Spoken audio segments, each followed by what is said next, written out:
do see that we have some people lurking, so I'm just going to get started. First off, I just want to say thank you to the Flute Center for letting me hold on to these instruments for so long. It's taken me a while to get to everything, but we're doing it.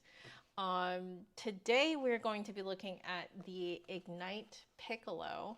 And yeah, this was kind of out of the blue for me. I had not even heard of Ignite until they let me know over email.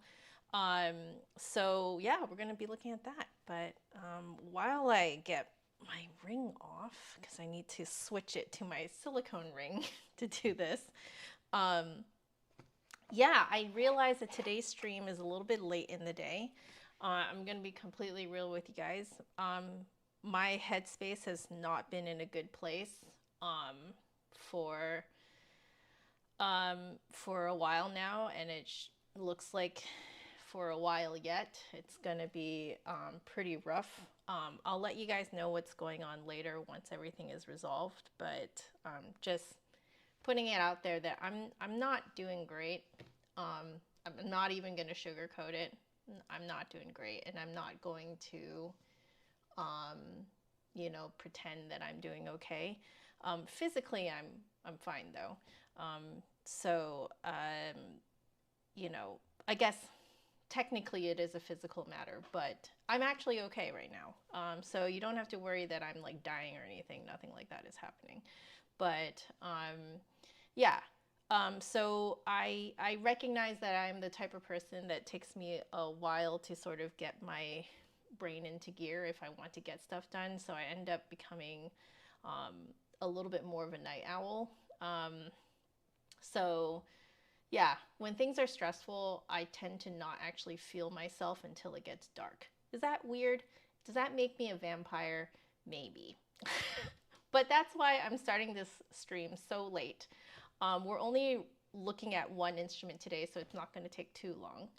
But yeah, so I just wanted to kind of put that out there so that you guys know if my energy levels are not as high as you expect me to be, that is why.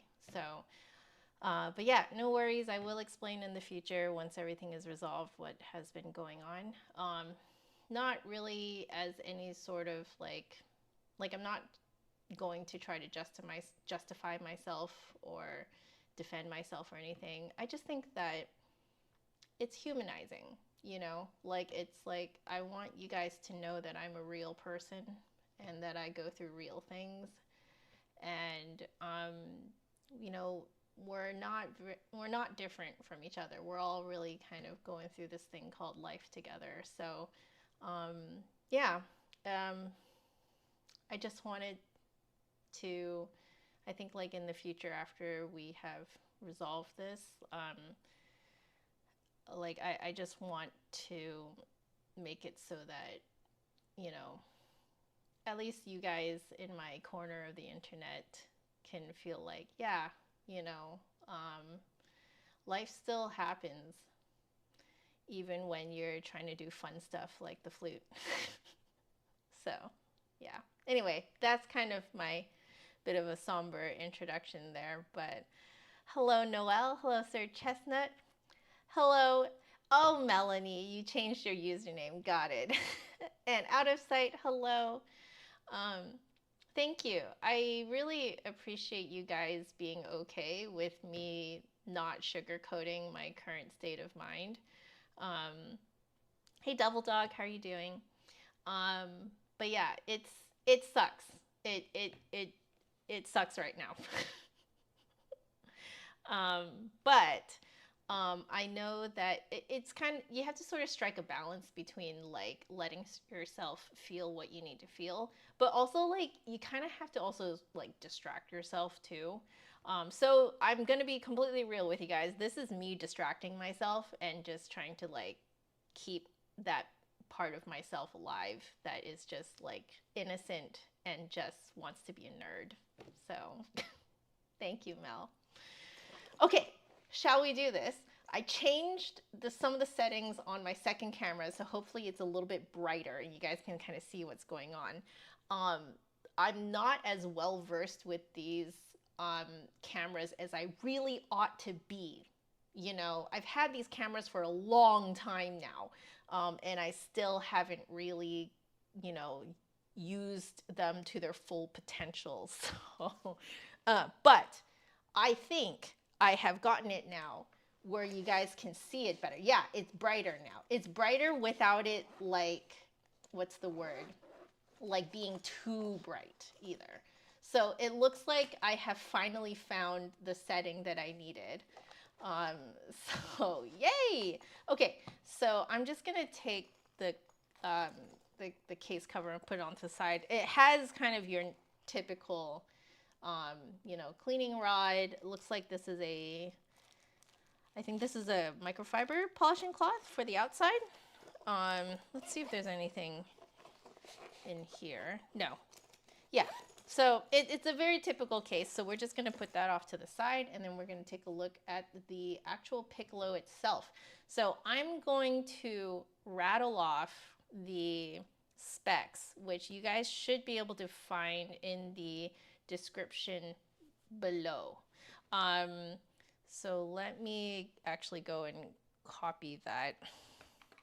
I'm going to copy that out and open it up in a different tab for myself.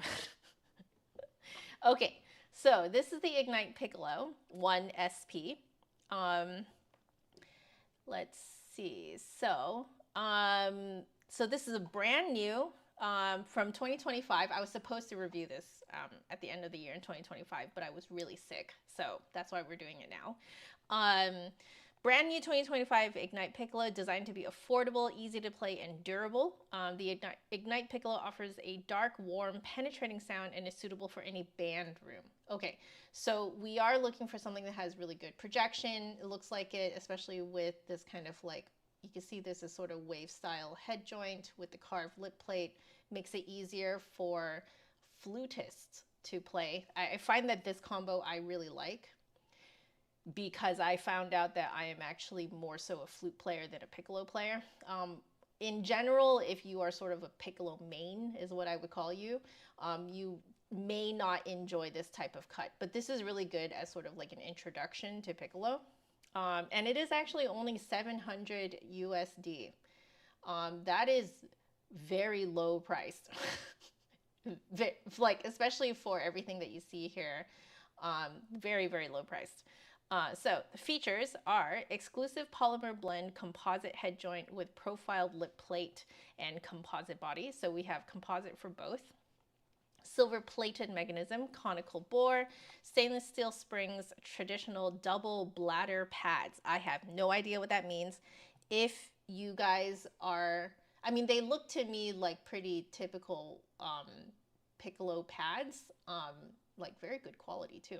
But yeah, if you are a like flute piccolo technician and you know what that means and you want to explain, please put it in the chat, or if you're watching this afterwards, please pop it in the comments below. I'm sure that in this corner of the internet, people will be very interested to read what you have to say about it. So again, if you are a flute technician, please share with us about what are traditional double bladder pads, okay? Tuned at A equals 442, includes a French style case, which is this, and case cover. So for anyone who's just looking to piccolos for the first time, what they mean by French style case and case cover is that the hard case on the inside looks like this, and it typically has these two little locks. You lock it in like this and then like that. Sometimes you'll see that there's only a single locking mechanism, but usually it's two. And then you slide the two buttons out and then it unlocks it. So that's the French style case, hard case on the inside, and it always comes with a soft case, which is what I put away earlier. So always this kind of like plushy material on the inside. And it's always a zipper case. So that's what they mean by French style case and case cover, are these two things. If not, usually it comes in a hard case. Okay, cool. I think we have finished going through the specs here. So, by the way, Devil Dog, thank you for saying that. I did actually go on like an hour-and-a-half walk before this, because like I'm trying to get my head like unscrambled, but it's still scrambled, but I feel a little bit better at least. No, Noelle, thank you so much. That is so sweet. Oh, you were inspired by me and others. Started lessons 2 weeks ago. Oh my gosh, congratulations. I hope you're having a ton of fun. If I may just kind of give you my random 2 cents. Don't go overboard with the practicing. It's very easy to go overboard with the practicing right when you first start.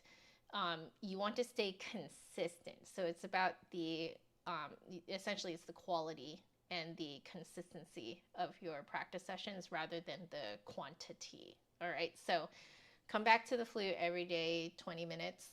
You're already going to see a huge, like crazy,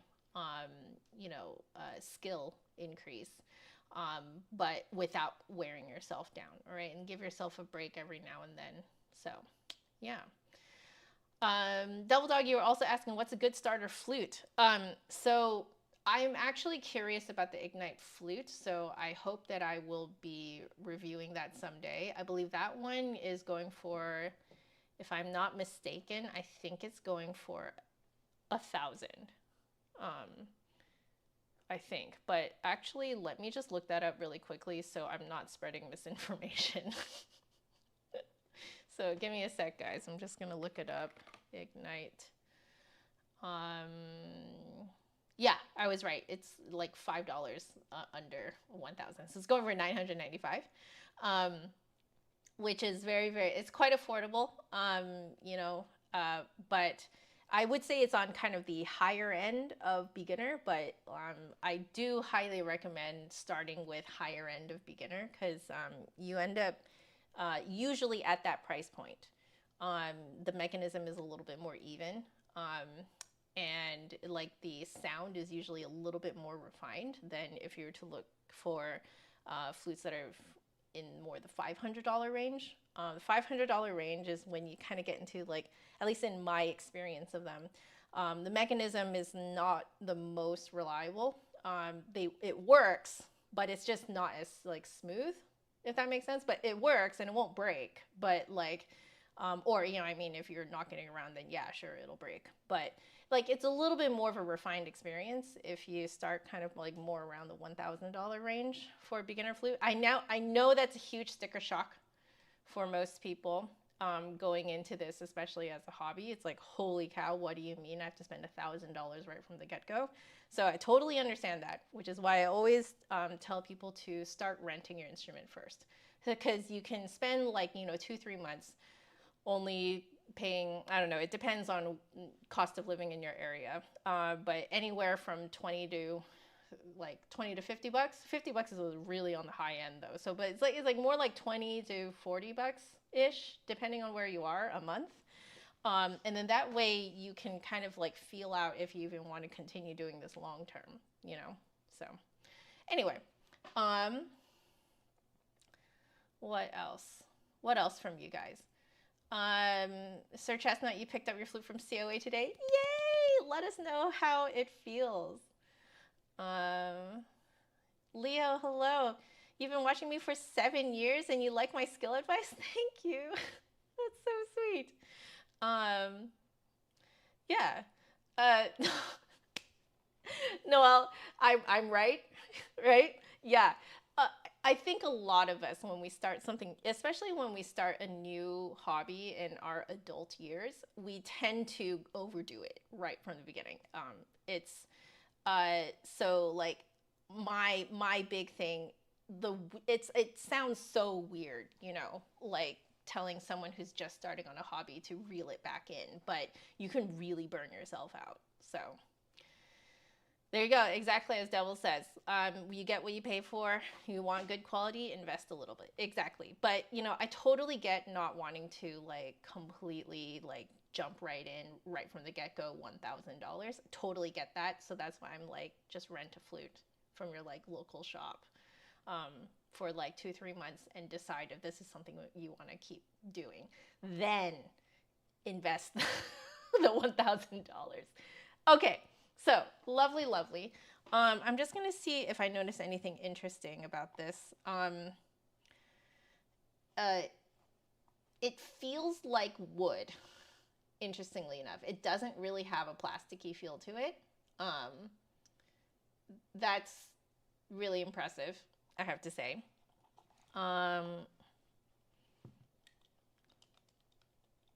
Key action is really nice.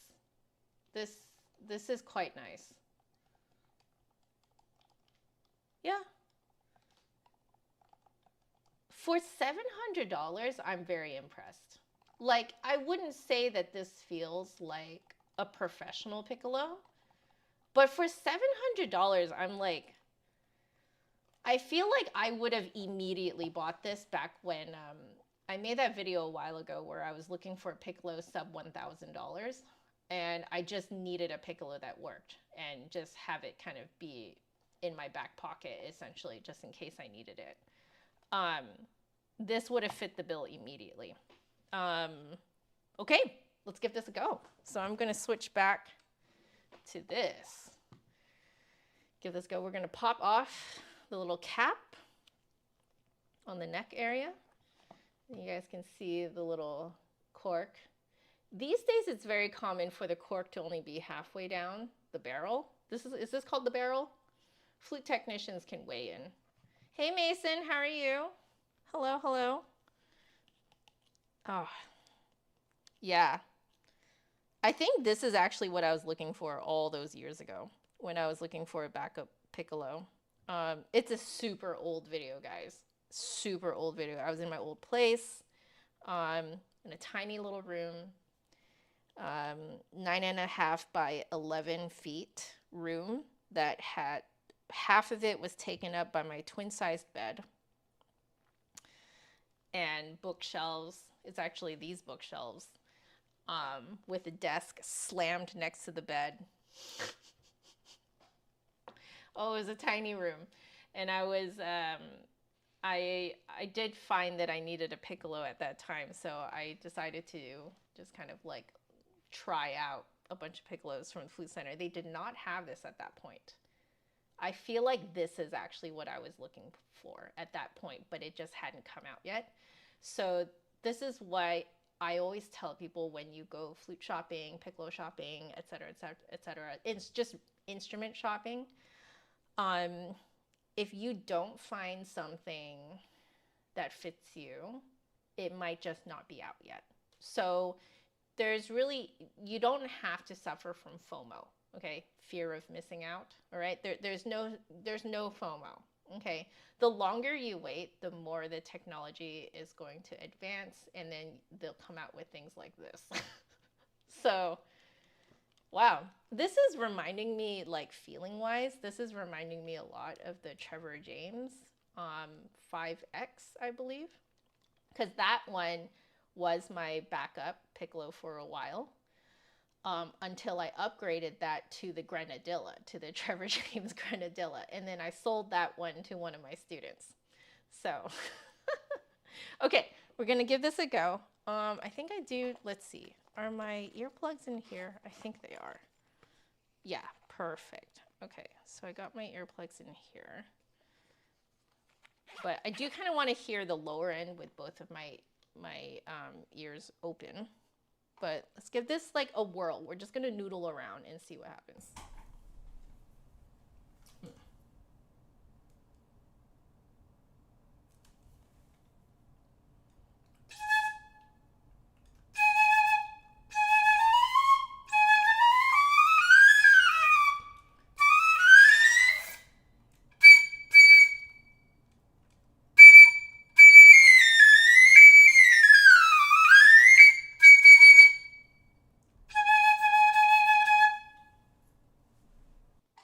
I think I need to roll in a bit more. So I am noticing how high, like there's a couple of interesting things I am immediately noticing, which, you know, if you guys are watching this as a review, I think you guys want to know this. So this top part of the lip plate is very flat.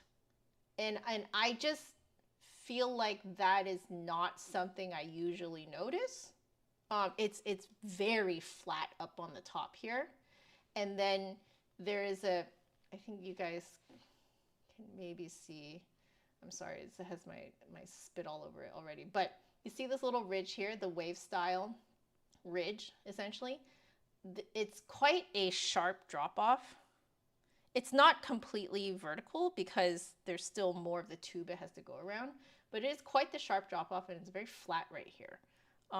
So it's causing this kind of like wave style cut to like really feel like, if you're looking at the piccolo this way, it really feels like it's going up, like it's really sharp. So like there's a lot of wave, essentially. This is like a pretty intense wave. So I'm actually finding that for some reason this whole combo is making me have to aim the air, like, I guess more downwards, I feel, at least, which might make it easier to get higher notes, I think. Whoops. Something disconnected, and I have no idea what disconnected. Oh well. Okay.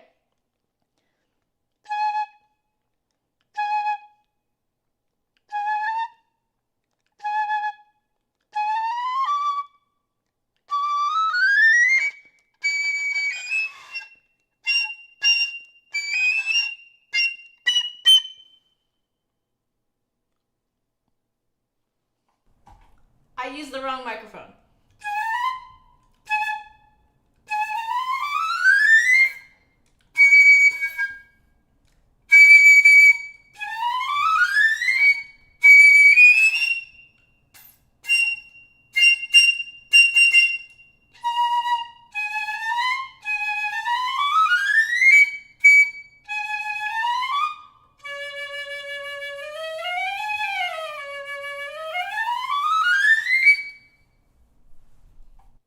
Oh, interesting.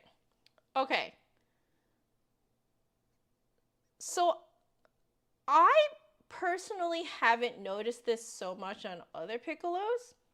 Actually, I'm going to try it right now. It's not hard for me to take out my grenadilla, my Trevor James grenadilla. Hi. Hi, Ethan. How are you? I know, I'm finally doing this late enough. Good morning, where you are. Okay, so I'm taking out my Trevor James grenadilla, which is the exact same piccolo that I reviewed a while back, and said, oh no, about, and then bought. And this one has a pretty intense wave as well, but I don't recall this aiming so low for lower notes. So I'm just gonna try it out really quick.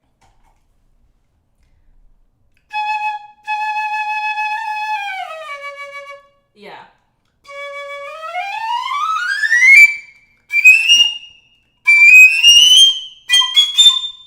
Yeah. There's a reason why I bought this. This is just so responsive to me. I haven't played the piccolo in a hot minute, and it just immediate. So I am not making it up. This one, the low notes, like the lower you go, the lower you have to aim your airstream. That's interesting to me. I don't know if it's has something to do with how the lip hole is cut, and that's causing that. But like, I would say, weirdly enough, this might be good if you are a beginner on the piccolo, because then you are afforded larger movements that are not as like subtly different from each other. So like low notes really feel quite different from high notes. And I feel like this piccolo almost kind of like expects you to make big movements. Like these are more movements that you would typically do on a flute. So on a flute, whatever changes you make, between notes, you only, like, if you play on a regular piccolo, like traditional cut, none of this wave style, cut or anything like that. So a completely traditional cut lip plate or lip, or that's just the lip hole on a piccolo. I find, at least, I feel like I'm only making 10% of the like subtle changes that I would make on a flute. So like it's very, very sensitive and very, very tiny. But this Ignite one, because the low notes are aimed so low, I think that it mimics a flute better. So like, you know, the description itself mentions using it in a band, like a concert band situation, or like this is your first piccolo. So this, at first like impression, I'm like, they've managed to make this play more like a flute. It's the most fluty piccolo I've ever played before. So, Sir Chestnut, you're wondering about the conical bore. Most piccolos are conical bore. The Nagahara Mini, and I believe there's like one or two other piccolos out there that are specially made to be cylindrical. So this is actually your normal build. The cylindrical piccolos are not your normal build at all. And they do behave very differently from each other.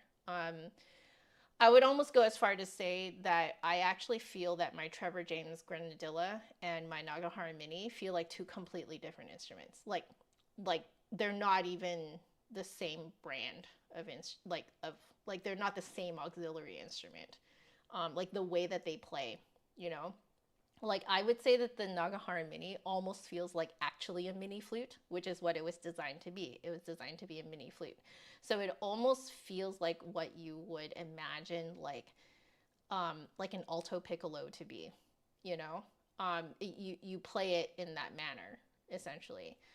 So, yeah. But yes, Ethan knows a lot about this stuff, because if you guys don't know, Ethan here in the chat, Passion Flute, is the one who made a bunch of lovely flutes. I actually still have your flutes just sitting next to me here, because every now and then I actually demo this stuff to my students. But here's Passion Flute's gorgeous flutes. But yeah, so Ethan has done a lot of work looking into like how, you know, flutes, piccolos, etc. are made, and what, you know, like what affects what. So like Ethan here, Passion Flute, is actually a flute maker. So yeah, there you go. Thank you for your lovely explanation here. I hope everyone's enjoying it. But yeah, so I would say that this Ignite piccolo, though, wow, it is, it's definitely a flutist piccolo. So it does play nicely enough, though, that I would not be against a, like if one of my, I actually get this question every now and then. So like I'll get this question from some of my students who are like, they're like, oh, Joanna, I kind of like begrudgingly want to buy a piccolo, even though I'm not really a piccoloist. But you know, it's just sometimes my orchestra, or my flute choir, or my band is asking me sometimes to play the piccolo. Like, do you know of like a good cheap piccolo that I can play that won't kill me and won't make me want to destroy it? And so I think this is surprisingly plays, I think, the most like a flute out of most piccolos I've ever tried. It's really interesting. So if you're a piccolo main, I don't think you'll like this, just straight up, okay? Like this was not made for you, all right?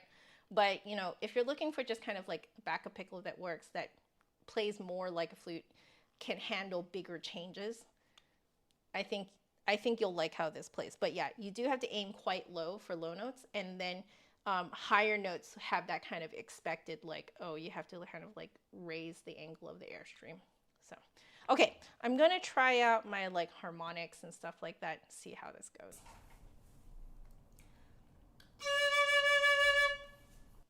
Yeah, as soon as I hit the low D, I have to like aim all the way down.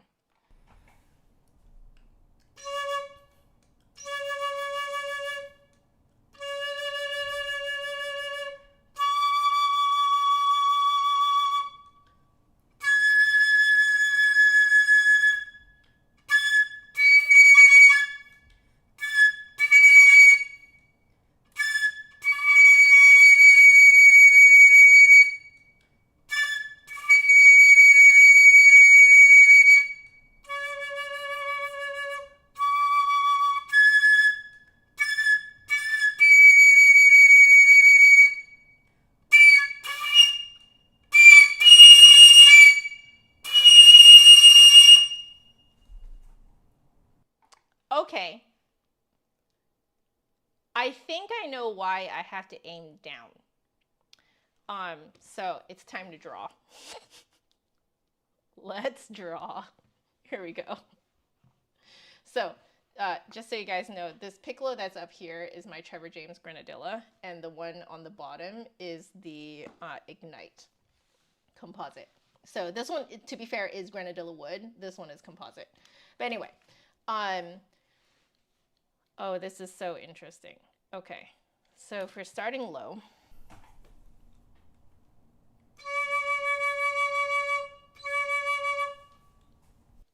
okay,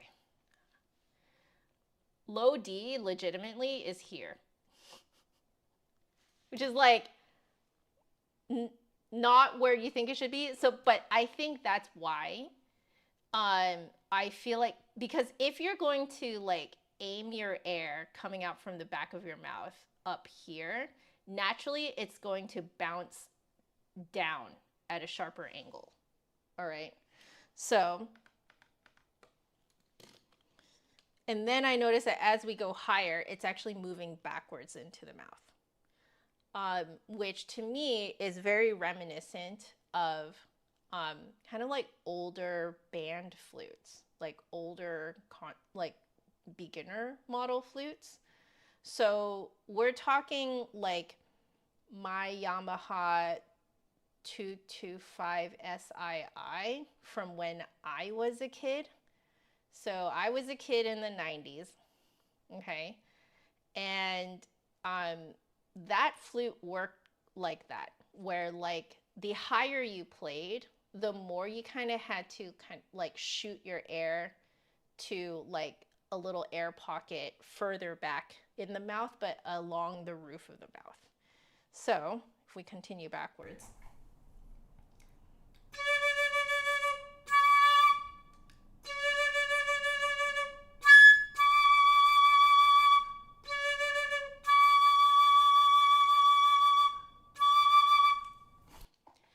Like a little bit higher, but most definitely further back. So it's like, I kind of feel like it's here.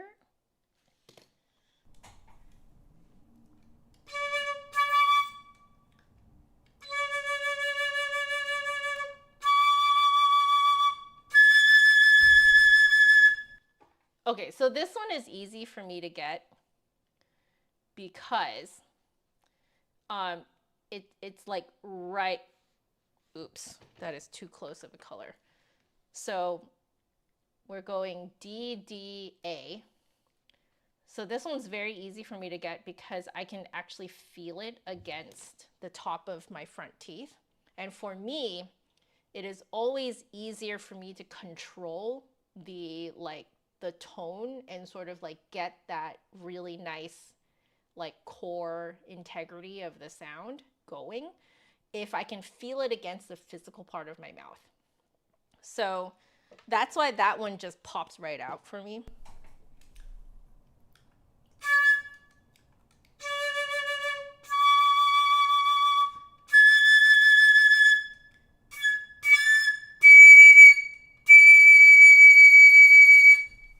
Yeah, this one is interesting because we're now behind the teeth. This to me feels like a very old way of playing now because I have been reviewing a lot of flutes and piccolos lately where everything is in front of the teeth. So if we keep going, so D, D, A, D, F sharp. And this is the last one because I have actually learned that with a conical, it's a combination of like the conical bore and also like just how the key mechanism works. You can't actually really get that sixth harmonic out. So we're going to stop at the F sharp.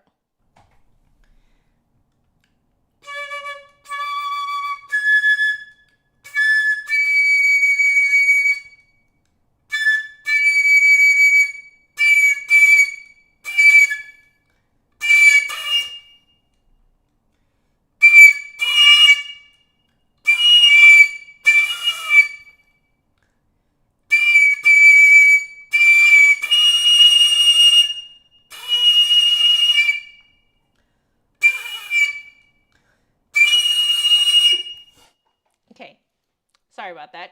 I think this is what I like to call the outlier. So it feels like it suddenly comes down and forward. So if I'm not mistaken, I'm going to try it again.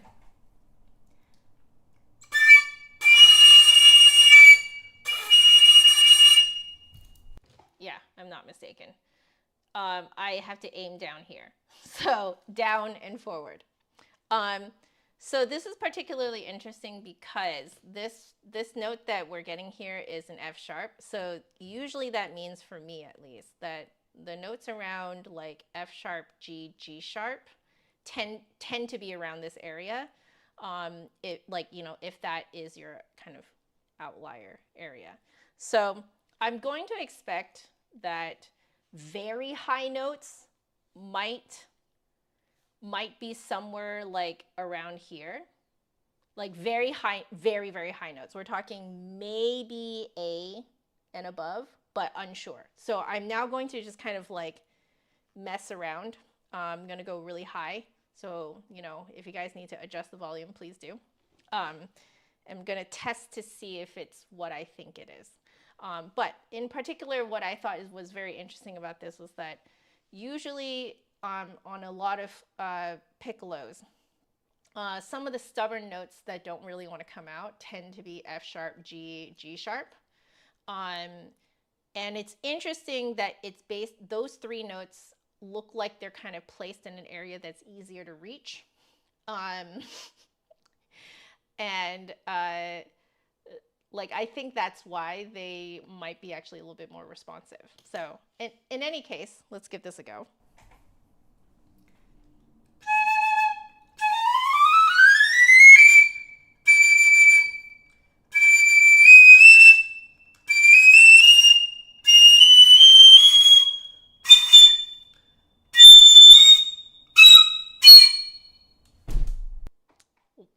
Yeah, that's exactly what it is.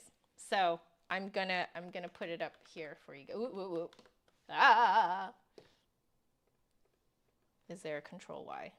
Please tell me there's a yes. Okay. So very high notes are around here. So I would say A and above are around here. So it's still very front of the mouth. But yeah, there you go. That's how we go. That's how we do this. So this is very interesting to play.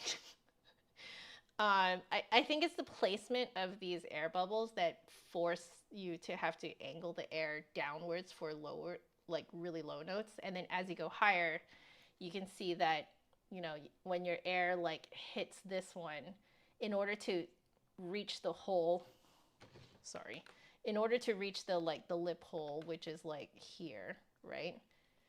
Then you would have to angle the air like that way, right? And then like this one would be like that, and then you can kind of see how like the angle changes as you go from further and further back. You're kind of like as you hit an air bubble that's further and further back in the mouth, you end up actually having to angle the air flatter and flatter. But this one, because it's right here, and if the hole is here, this one is at a sharper angle, kind of going downward.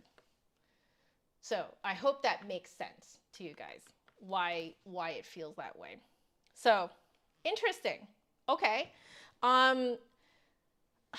Interesting. So because of this,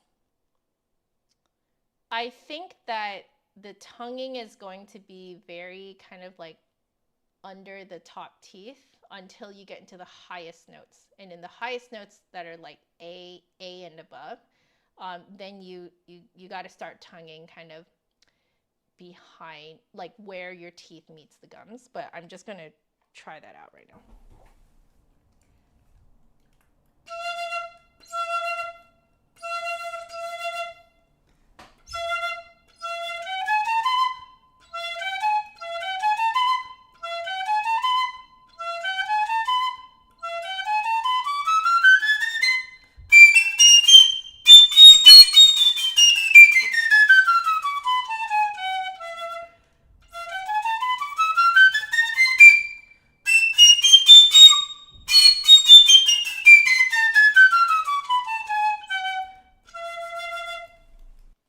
Yeah, it's pretty much exactly what I just said.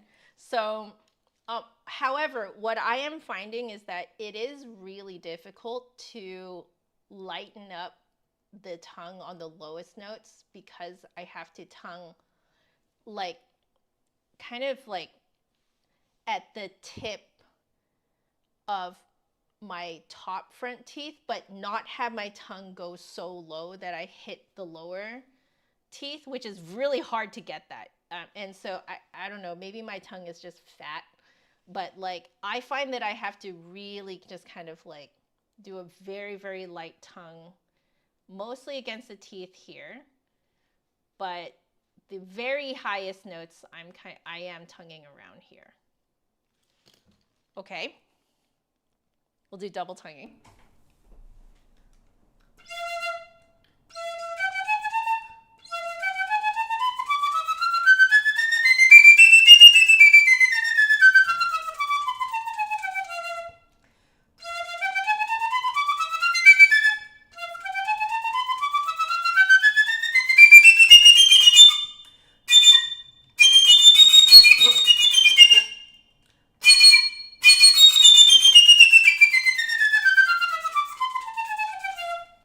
Okay, I didn't have to double tongue all the way up there, but I wanted to see if I was right.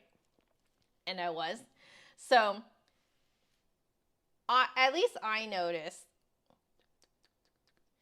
to me, it is ironically easier to double tongue the highest notes because I think it knocks the K back far enough that I do actually feel it against the roof of my mouth. But like for lower notes when I'm doing the taka,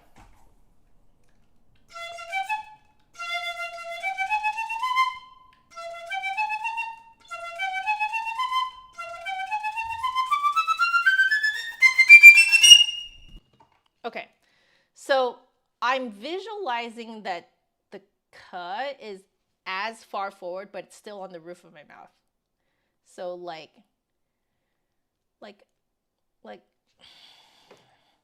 I would say actually it feels overlapped with the T here when I'm tonguing high notes. So I'll put it up here. Yeah. It doesn't feel like a K. It feels more like I'm doing this with the tip of my tongue. So that when I go like this hits the bottom edge of my top teeth. And then when I'm doing this motion, actually like it feels like my the like front of my tongue kind of also hits where the teeth meets the gums. Like it's doing this actually is more what it feels like. Yeah, I would say that that's how it feels.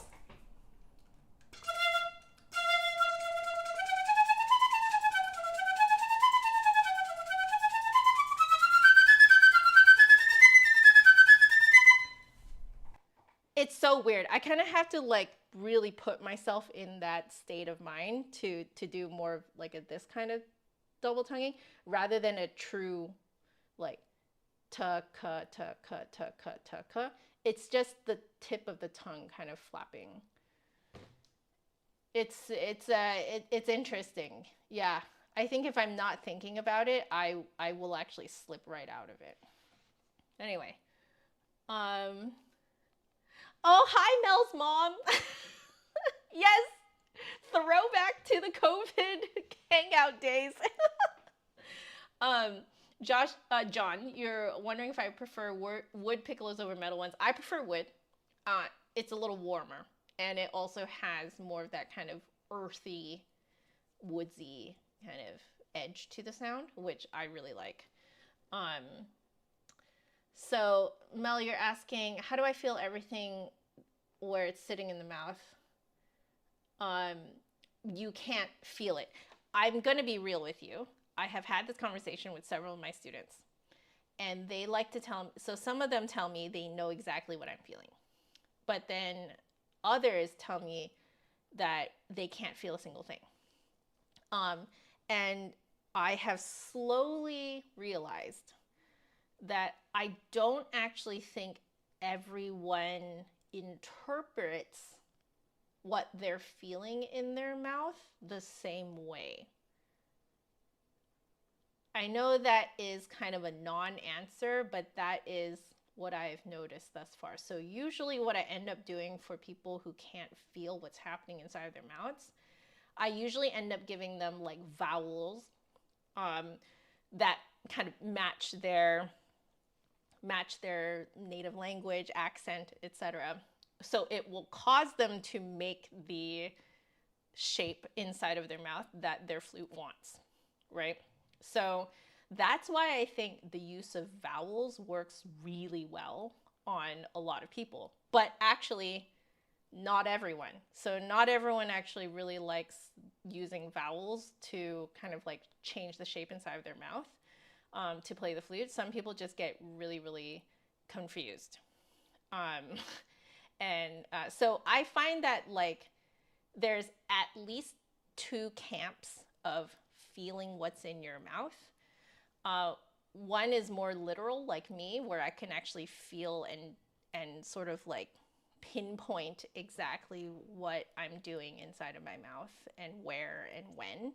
And then other people, it works better to think of reshaping the inside of their mouth through the use of vowels and certain syllables. The Magical Flutist book by Katri Renstrom is amazing with the vowels and the syllables. That has been such a wonderful addition to my teaching syllabus, because it fills in exactly what you're asking about, which is that some people cannot feel what I'm doing. But when we look at what Katri says in the Magical Flutist, it kind of fills in that gap, and they can do the things that I am talking about, but kind of like through a different lens, if that makes sense. So Mel, you might want to look into the Magical Flutist by Katri Renstrom. It's this book. It's this guy. Yeah, I actually straight up teach out of this book. So I have done a review of this book, and I actually have been teaching out of this book. So highly recommend. No, you're not dumb. You're not doing anything wrong. It's just we're different. That's it. So I highly recommend Magical Flutist, because you might just kind of have a light bulb moment of like, she'll get you to do certain syllables and vowels, and you'll have this light bulb moment of like, oh, that's what Joanna is doing in her reviews. So you can kind of like try that out and then come back and let us know what you think, okay? Well, okay, very quickly, I want to just do a little bit of tone dynamic stuff, see what this piccolo can do, and then we'll wrap up.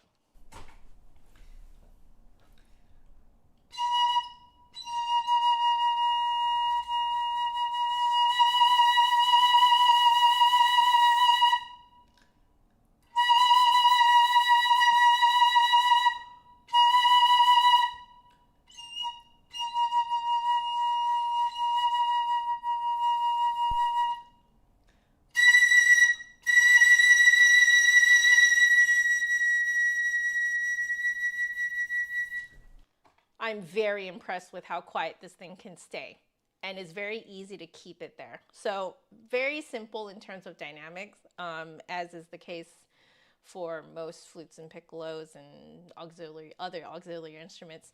So you just make the air bubble super tiny and shove it forward for softer notes. So depending on where they sit in the mouth, okay?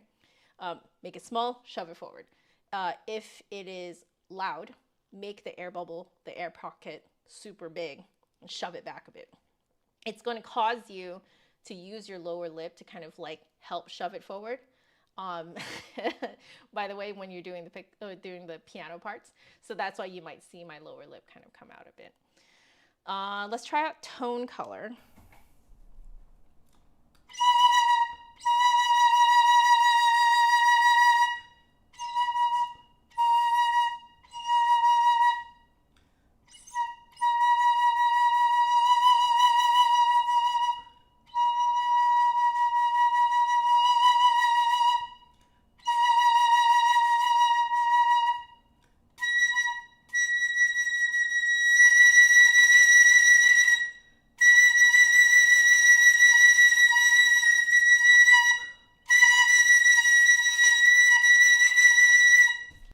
Okay, I was playing around a little bit, which is why some of it didn't sound so cute, but I think it's what I usually do on what I like to do on a flute, which is you take the air bubble and then you make it really tall and narrow for a more hollow sound, and then you make it flat and wide for a rich sound.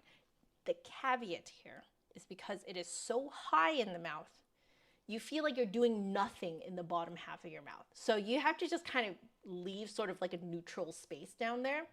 And so when you smash the air bubble tall, you don't also drop your jaw or anything. It's just nothing's happening.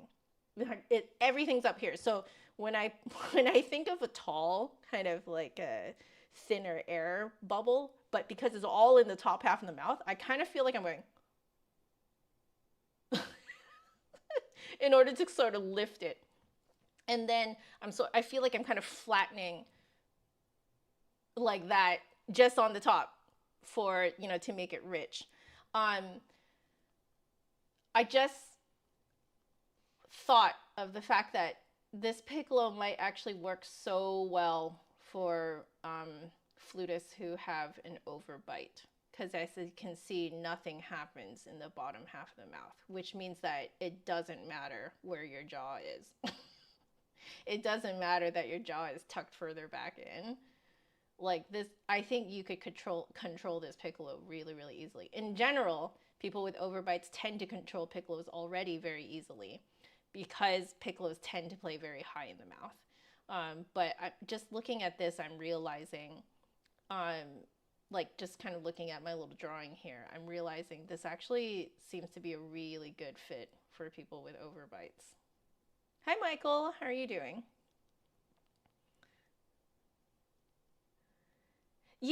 Mel, I wonder if you can actually do these exercises, but on the clarinet. Let us know. Come back and let us know. It might be interesting, for you to kind of like explore that and sort of like share that knowledge with us, But okay, all in all, I have to say, this piccolo is very impressive. For $700, I never expected to play that easily through the whole range. Granted, it does play differently than pretty much any other piccolo I've ever played. I've never played a piccolo that needed the low note to be angled quite that low. So, if you're good with that, basically if you are mostly a flute player, you're going to have no problems with that. In fact, this is probably how you are going to immediately try and play every piccolo that you come across, which may actually be the reason why you may not have had a great experience with other piccolos. Because yeah, if you try to play like this, something like this on the flute, but maybe lower in the mouth, most flutes would generally kind of work, but not on the piccolo. So conclusion is that this is a fantastic piccolo, really good, great bang for your buck, a flutist's piccolo, and yeah, it's an overbite player's piccolo. Yeah, it's great. It's I feel a little strange because I have not always been a really good piccolo player. I mean, I was sort of forced into playing the piccolo a lot when I was in university because I failed my second year placement audition so badly on the flute that I got no flute parts and was only given piccolo parts. So in that year, I got pretty good at the piccolo, but I still would not say I'm a grand piccolo player.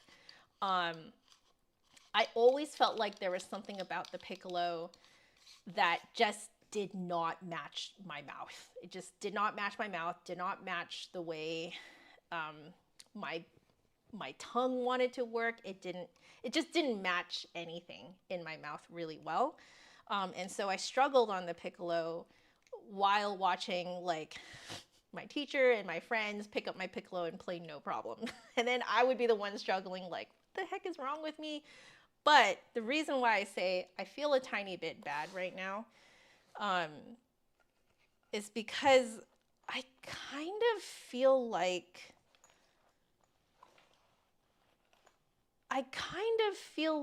newer beginner piccolos, or like newer sort of like piccolos like the Trevor James, which is like, this is definitely made for like, if you just want a piccolo that works, you know, people like me who just like wants a piccolo that works.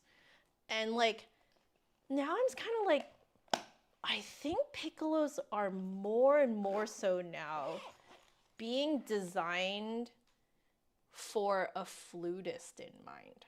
So like, it's almost like the shift from inline G to offset G. See the issue there? Okay, the nice thing is that yes, for a lot of people, that's a great thing, because I would say a lot of people really feel that the G key really is way too far away when it's inline. So if it's offset, it's a lot more comfortable for a lot of people. The issue is that it's not comfortable for everyone. That's the thing to keep in mind. So inline G has now become one of those things that's like, you have to special order now for most things. Like, most things are just by default offset G now. And I'm actually wondering if the evolution of, I would say, beginner to like lower end professional piccolos are like approaching that kind of shift, where it's like, it's shifting into this way of playing that is more catered to flutists than piccolo main players, you know? But that means that people who play the piccolo and are more suited to the traditional cut, those people will now have a harder time finding a piccolo unless you're looking at older used vintage piccolos, essentially. So I feel like if I were playing piccolo now, like if I was in school now and I was playing piccolo and I had something like the Ignite, oh my God, and for only 700 bucks, that's actually cheaper than what I ended up buying my Powell Sonari used. This is cheaper. And as you guys can tell, fits me way better. So yeah, I feel like there is a shift, and any flute technicians can chime in as well. Do you agree? Do you disagree? I just feel like looking at new piccolos nowadays, I'm like, I feel like there's a shift, because as a flutist that plays a piccolo, I'm like, it should not be this easy for me to play a piccolo. Like, I know what I feel like when I play a traditional cut piccolo, and it is not this. So, yeah, it's a great piccolo. Thank you, Flute Center, for sending it to me. Oh, I'll leave it out for you guys to Google. But there you go. So I want to read you guys' thoughts and see what you think. I'm sorry, Michael. Oh, you're fine now. Okay, I'm so sorry. I'm not doing great either. But I'll let you guys know later once everything's resolved. But I'm so sorry that you've been going through that, Michael. That's really awful. But I'm glad that you can come here and hang with us and just be in a safe space, yeah? Okay, so let's see. So Ethan is saying,